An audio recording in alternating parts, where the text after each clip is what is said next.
Here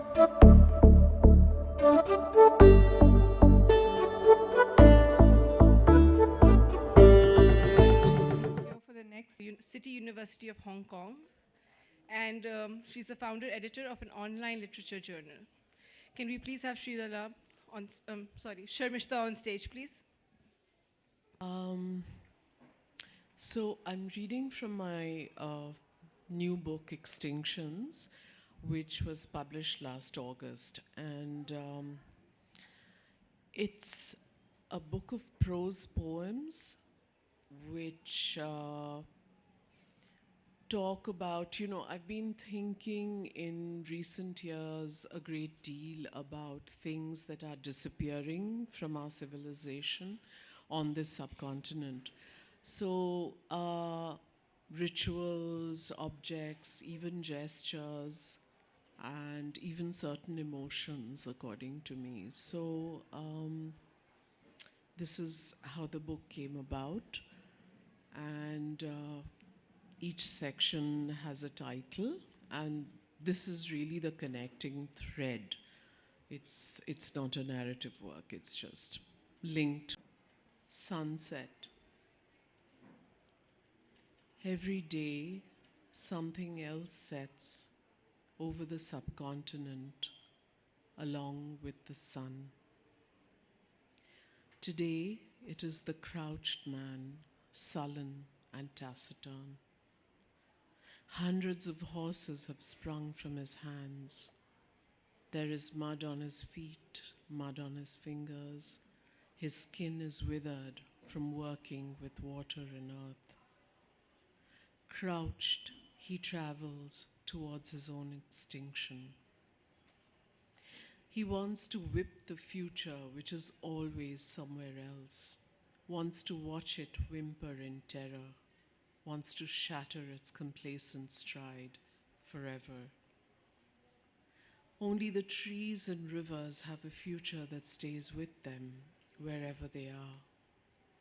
He is jealous of the sun, which will rise again.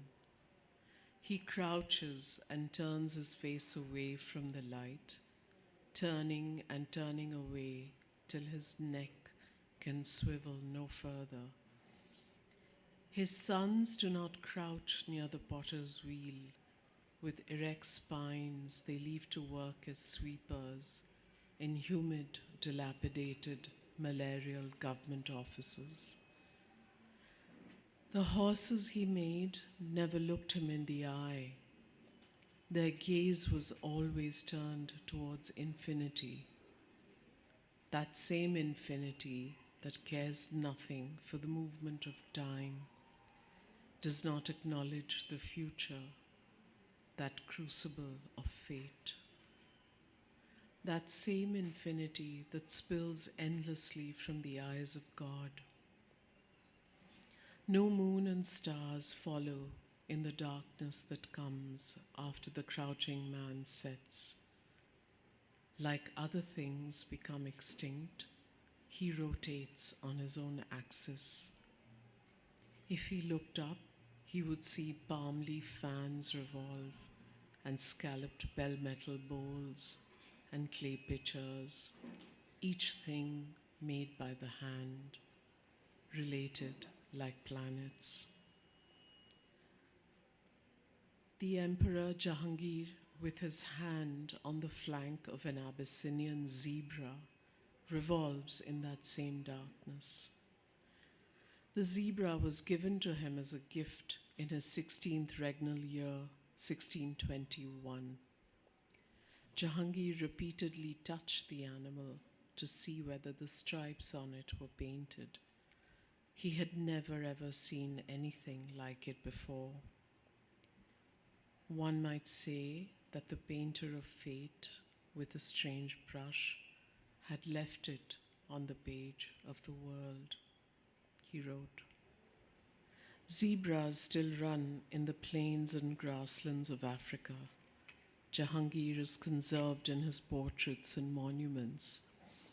It is the awe that is extinct, part of a species of emotions in which the center is outside the self." Ustad Mansoor, master painter at the emperor's court, painted the zebra at the emperor's orders.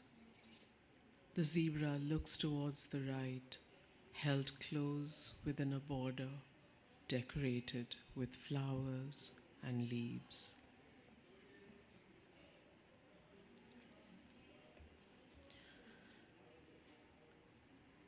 Morning. A tapir moves on the banks of the Las Piedras River in the Amazon forest. Behind him, the banks rise into low green cliffs, dense with vegetation and trees. The tapir moves very slowly, looking down at the ground. Prehistoric animal, walking with the weight of the millions of years that his species has been here, with each step moving from his origins till today. Mourn the sight dimmed from sewing up the near, the lost measure of the near and the far. Mourn the indivisible individual, the assertions that lash the air. Mourn the end of what can be attained only by asking, the time when deep was the depth. Mourn the fatal arrhythmia at the heart of things, the faltering of wings and eyelids and hands and breath.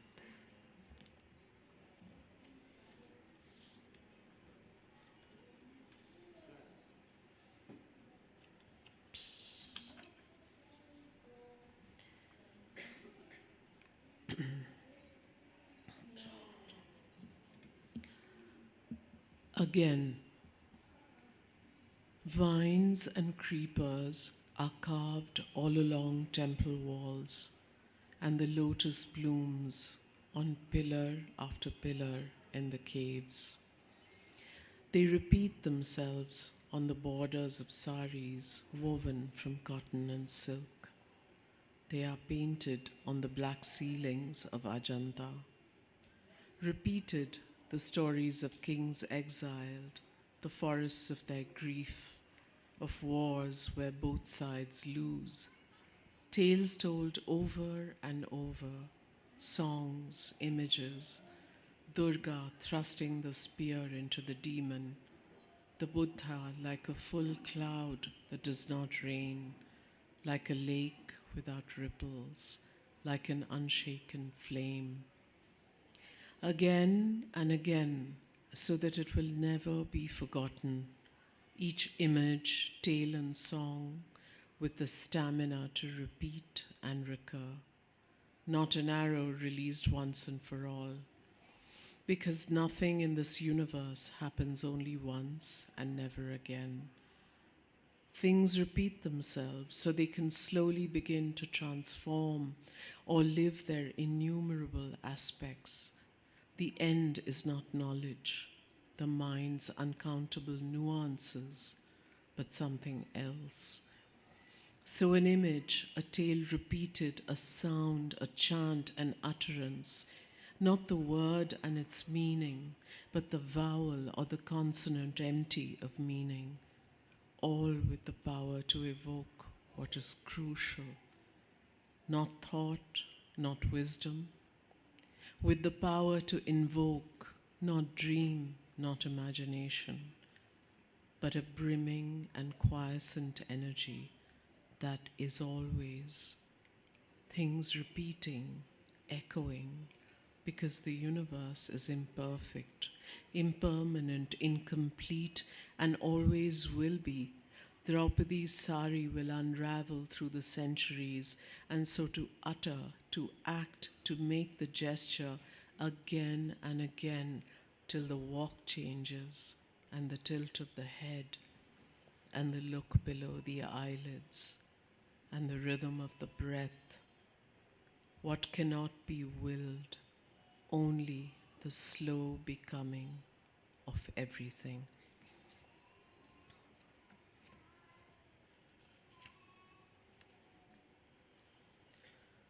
This is the last one, ordinary.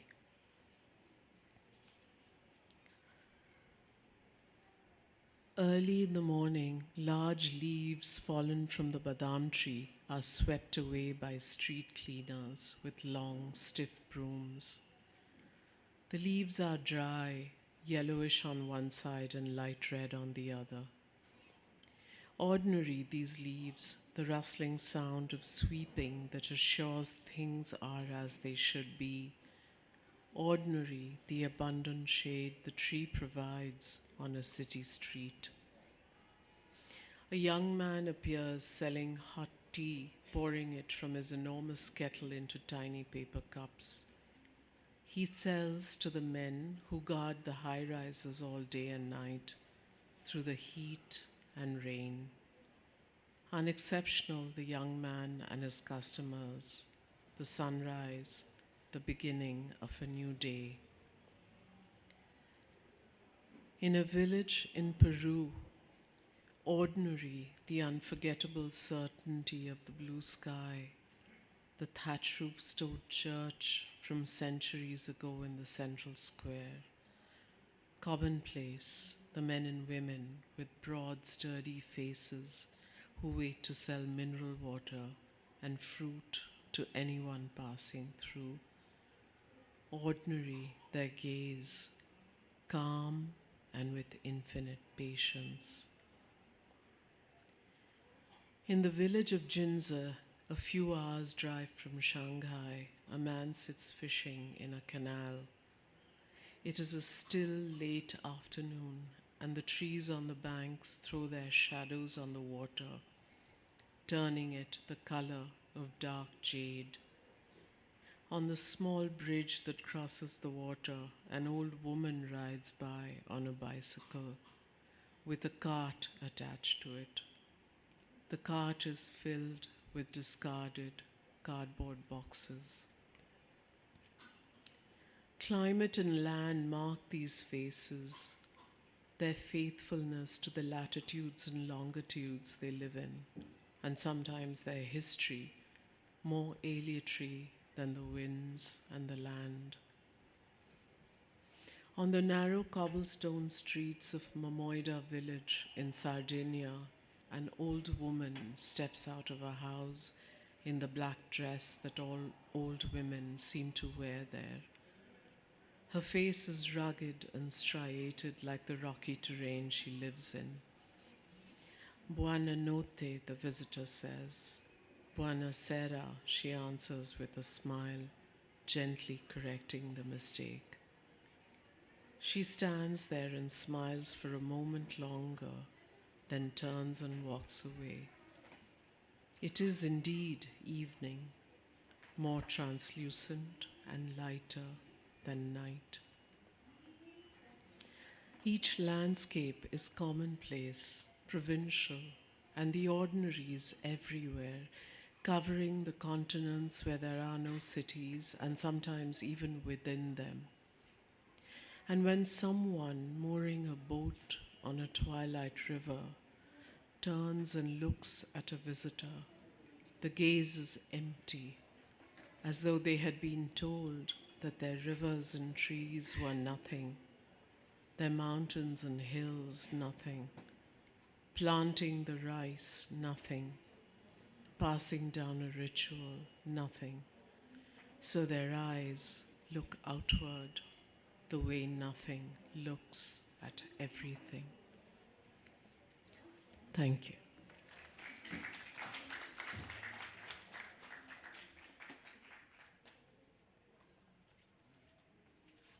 Thank you, Sharmishta. Now we have Mani Rao. Mani Rao is a member of the Srinivas Raipur Poetry Prize. She has 12 books of poetry, and she has 3 books of poetry that are in translation from Sanskrit. I'd like to call you on. Texture of that voice, next time I read your books, it's going to just come in automatically. So today I wanted to read excerpts from my 2 latest books. These have just been out in the last few months. One of them is a book of poetry. It's called Love Me in a Hurry. Every time I say that, somebody smiles like, but it's actually a comment on mortality, fragility, etc. So it's a line from one of the poems in it. It's a book that has selections from my previous poetry books and some new poems. So I will read one poem that may be familiar to some of my friends here, and one entirely new poem that maybe they haven't heard me read. The first poem is a short poem that was written when I was sitting in a balcony for a few weeks watching trees and birds. And it was at a point or a time in life when nothing specific stretched in front of me. Now, I had marked it in a bookmark. Here it is. Okay. It's a short poem. Every evening, the trees inhale birds, swirling back home like a warm shawl. But I still wait for my perch in your arms. Like a peg, I would hold so lightly the sheets of your night flights. We would travel in one mind, your old lands, my new skies, and every morning you would breathe me fly.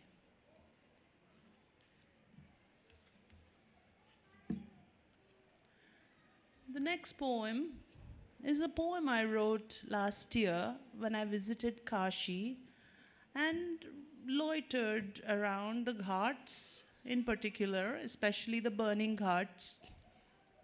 It follows the journey of a person, rather a body, after death, to as far as I could imagine it. Don't ask who's cooking tonight at Harishchandra and Manikarnika, holy confidential kitchens of Kashi. Shroud tears, skin sears, juicy fats oblation. Did marrow fizz, fire laugh? In 3 hours and a half, this human log collectible in a dustpan. For the first time, I think to count your eyelashes, to pluck them before they're singed. Of each, I'll make a boat unmoored. Where in the worlds are you? As if I poured a sky of wax on you. Everywhere you are not, your exact absence. In Uttar Kashi, where sun dives and pirouettes and fish roll their eyes, dodging tangled light doodles, we cup our hands and drink Ma Ganga, infused with arias of swans and undertones of glaciers. Sweetness rises, air floats sinless. In Kashi, where shadows hover, anxious like dogs marking corners of terraced ghats.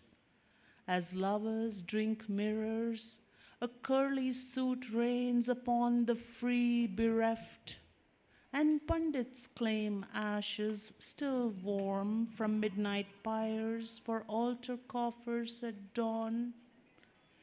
Hey Vishwanath of Kashi, O Mount Alchemy, here I am, weightless. Now take me home. So long as mountains meditate, this river will be wet. So long as boatmen paddle, a lullaby for the dead. Before sun strikes and water turns cold, we row to a spot churning upstream. Hand your ashes over to the current. Ash can't swim. hangs on to algae on hulls, falls into arms of corals, scraped and bitten by fish, shat along gorges and flats. Why else do river beaches shine? What is mica made of?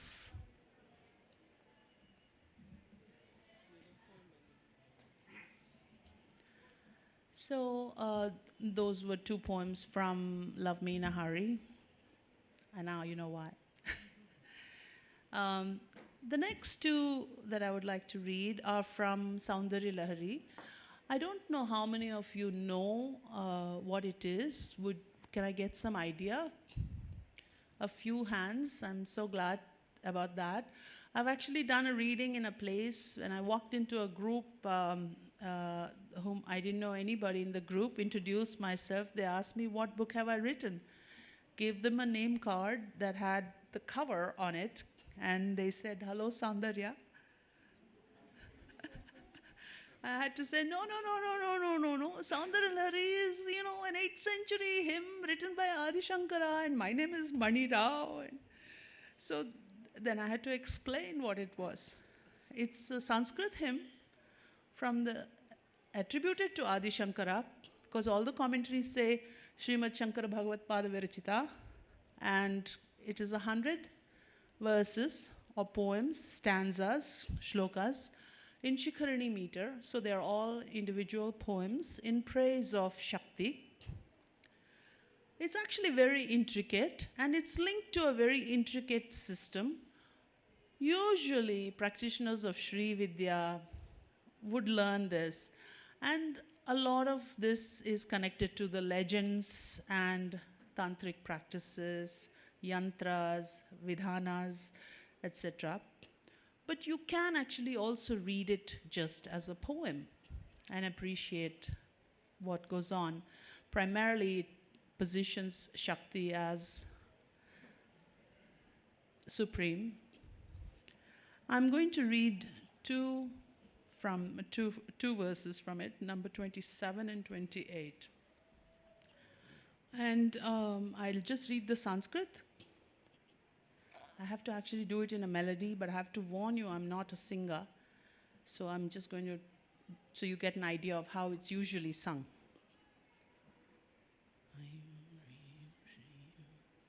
Japo jalpa shilpam sakalamapi mudra virachana gatir pradakshinya kramanamasanadhyahuti vidhihi pranama samvesha sukhamakhilamatmarpanadrasha saparya paryayastava bhavatu yanme vilasitam. Let my chatter be the repetition of your name, mantra japa. Let my activity enact mystic signs, mudra. Let walking be the steps of circumambulation, pradakshina.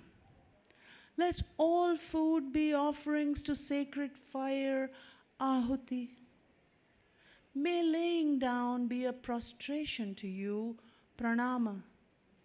Let all pleasures that give me comfort be like an offering of my own self, atmarpana. May whatever I enjoy be yours, like recurring prayers. The very next shloka, and this is the last one. So in this, the description in the second part of Saundarya Lahari is from the crown to the toe, and in the first part, which is often called Ananda Lahari actually in the compilations, talks about how she is supreme. And in this verse, it attributes something very important to her earrings. Sudhamapyaswadya pratibhaya jara mrityuharinim vipadyante vishve vidhishatamakhadhyadi vishadaha karalam yakshvelam kabalitavatah kala na shambhos tanmulam tava jananita tanka mahima. O Mother, in spite of tasting nectar that destroys dreadful decrepitude and death, Brahma, Indra, and other gods who live in heaven do die. But in spite of eating vile poison, Shiva is unravaged by time. It's the magic power of your earrings. Thank you.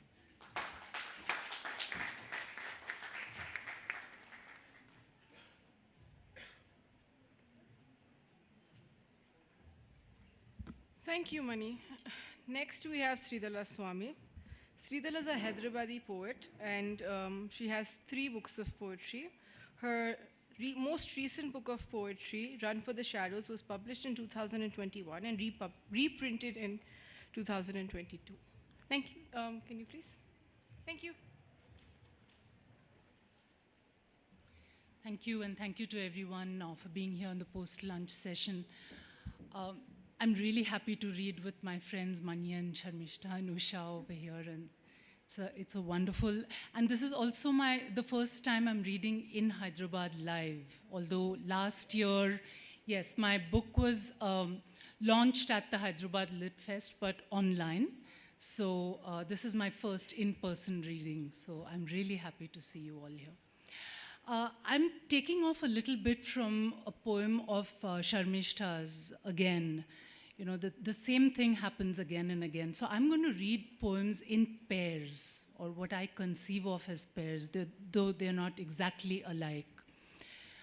I'll begin with a poem called Annotations. Between the incantations of flowers, zinnia, wisteria, begonia, balsam, Tacoma, Tabibia, Bahunia, Saptaparni, between beds of future eggplants, and in the spaces between the jarul's leaves that live simultaneously in 2 seasons. In these spaces, I plant the names myrtle, cedar, and sycamore. These stones carry their distant perfume, fig and citron, walnut and birch. I place them like footnotes and citations on the margins of this garden, feed it the mulch of nomenclature, aspidistra, saxifrage, kurunji, samphire, rockweed, seagrass, a whiff of salt and snapping air, trapped and transported in these shells, placed along the river stones bordering Kufia, Vadamalli, Duranta, geranium. Kanakambaram skies fallen among the absent peony and the gentian and the edelweiss and the takhale. Blatant invitations to the hive-minders and the dreamers who can imagine the whole, know how to graft what is not there into what is with the barest extracts.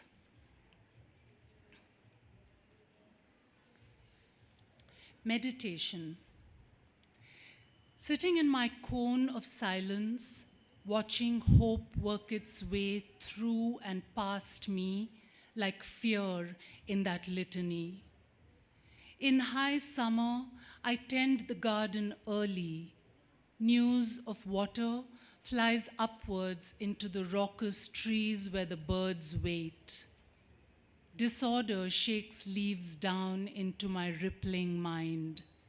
If I flatten myself, thoughts can drift upon the skin. Spin a little less every year, or spin so fast, all seems utterly still.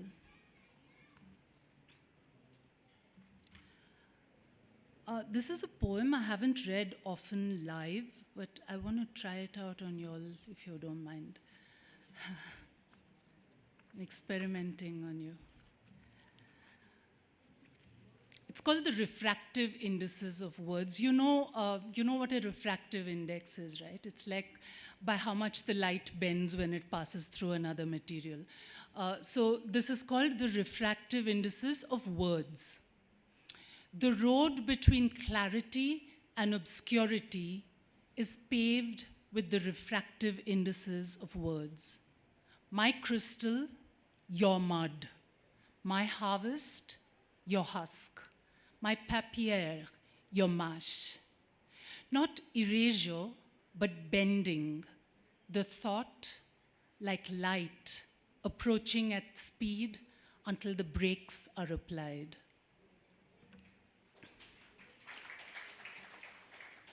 Thank you. That went down better than I thought it would.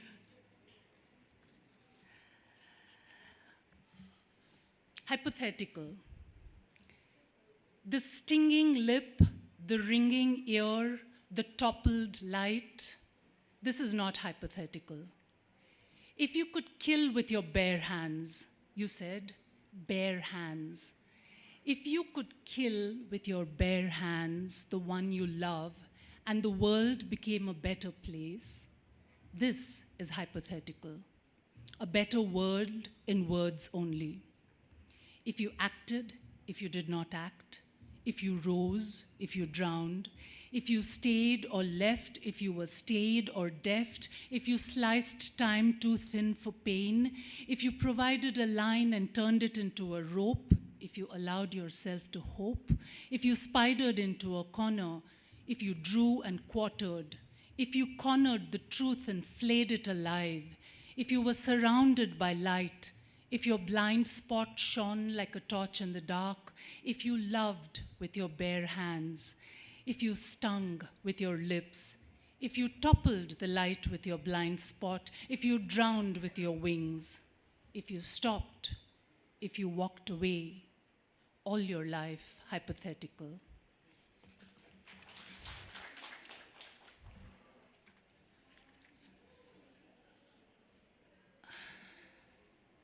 So these are another pair of poems that I will read. I'm reading the one from later in the book first. It's called Hunger Stones, and it takes its name from, in Germany, there are these rivers. Deep down in the rivers, there are these stones that have been buried centuries, even millennia perhaps ago, definitely centuries ago. And they only appear when there are disasters. And when they do appear, as they did recently, you see written on them in German, "Wann du mich siehst, dann weine." It means when you see them, then weep, because then you are in the midst of a really bad situation. So this poem is called Hunger Stones, and I think you will recognize what's happening in the poem. The stones appeared after all, but they were not under the ground or really revealed gradually in a slow creeping disaster no one noticed until it was upon them. Suddenly they were there. They dragged at the feet of children crying to be picked up because they'd walked too long on too little. Men and women, young and old, carried stones for rations as they walked back to a place they called home. When the stones appeared, the people were cleaved. It was the hunger. It was vast, vast as the stores of grains hoarded against just such a day people long ago prepared for, but now that day had arrived, the hoard had turned to rot. The stones appear when the living cannot imagine even the present. When you see them, then weep.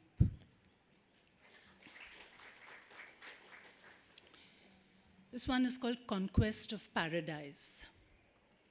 After all, the apples continued to grow upon the trees as they did after every conquest.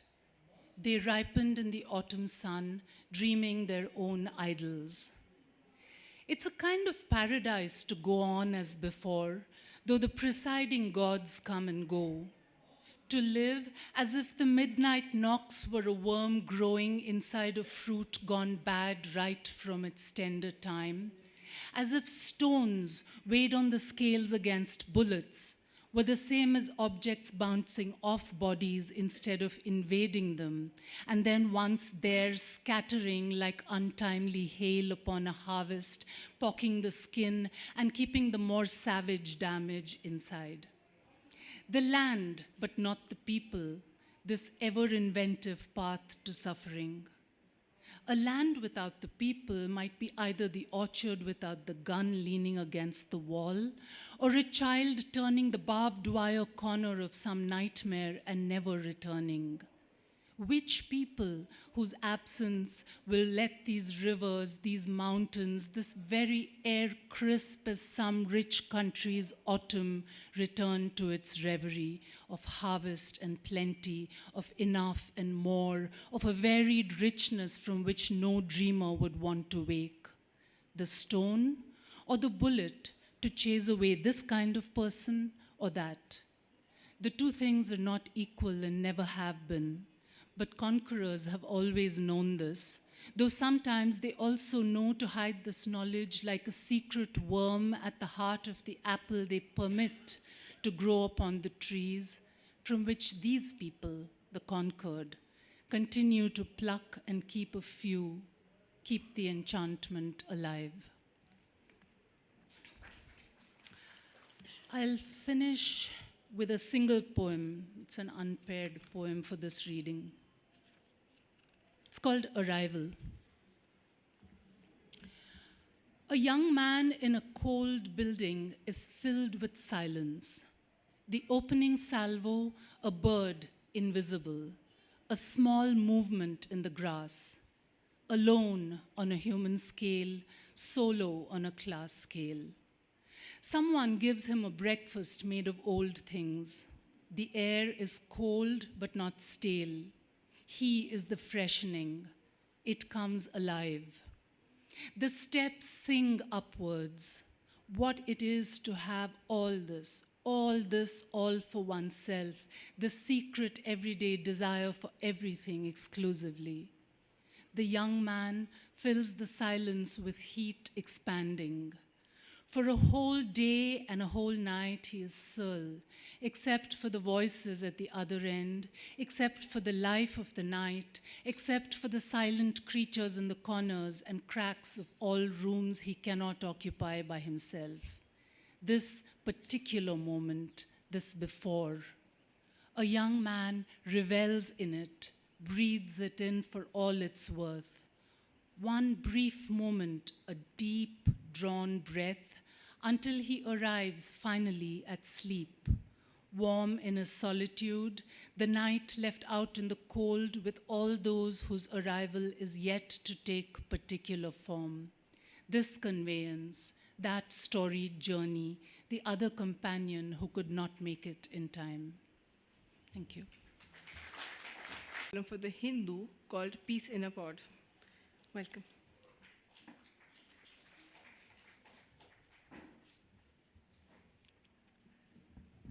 Thank you, Siddika, and thank you, all of you, for your wonderful work. I'm a little humbled to be the only one reading out of a phone and not a book. So I will read two somewhat mid-sized poems. The first one is called Republic Day Again. New Year grows old on the tired hoardings, and kites hang by their reinforced threads amongst the dusty leaves of the marked trees along the old street. As the fourth week of the year rolls in already, the cadets march or have marched already in practice, their studded shoes crumbling the dry grass of the old parade ground. At the traffic junction, scurrying between red and green, little girls carry their wares, toys, flowers, shiny torches made in China, and their mothers carry other children in their arms and bellies, watching.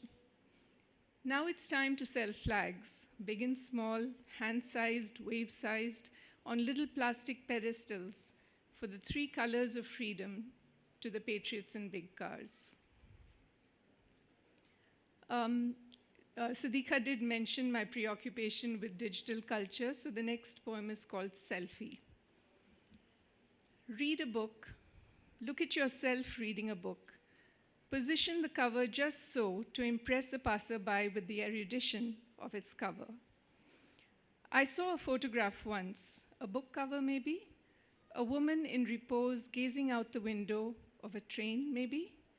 her eyes thoughtful, her hand resting lightly on the open pages, as if considering what she had just read, meditating on its meaning. A cup of coffee, long gone cold, sits on the pull-up table. Maybe she's on her way back from a business trip, or maybe just on the metro from work. She seems serious and content, dressed just right, not too much, not too little, the sort of careless elegance that comes with assurance. Now she raises a hand, brushes a strand of shiny gray, tucks it behind a silvered ear, lowers her eyes to the printed words.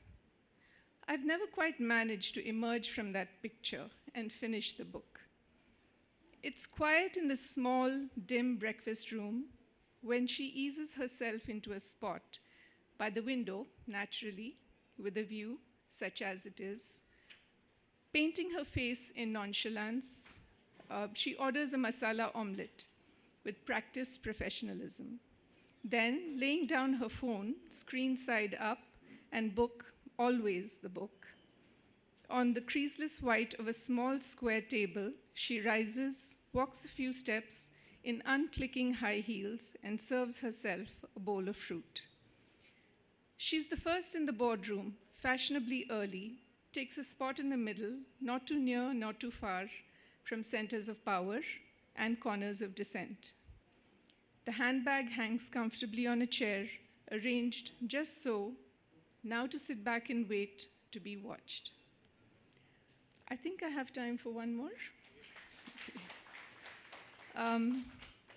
Okay, so this one is called Transparent. I read your face, the tics and twitches, the incipient smiles and frowns, the glazing of the eyes, that nictitating move engineered by a watchful mind, and the max factor impassiveness, while you read mine. And I read in my mind your reading of mine. Glass fronts, cellophane wrappers, those invisible cloaks we allow to fall between us, obscuring, enhancing, tinting, tainting, the meaning-making machinery of words and their auras. It's how things begin and travel through files and folders, speeches and seminars, from people to parliament, and brick by brick grow into walls of unmeaning. And then the task of breaking it down, first with windows to look into, and then doors to walk through. Archaeologists of the everyday reconstruct from the debris of expression, meaning reverse engineered. Thank you all.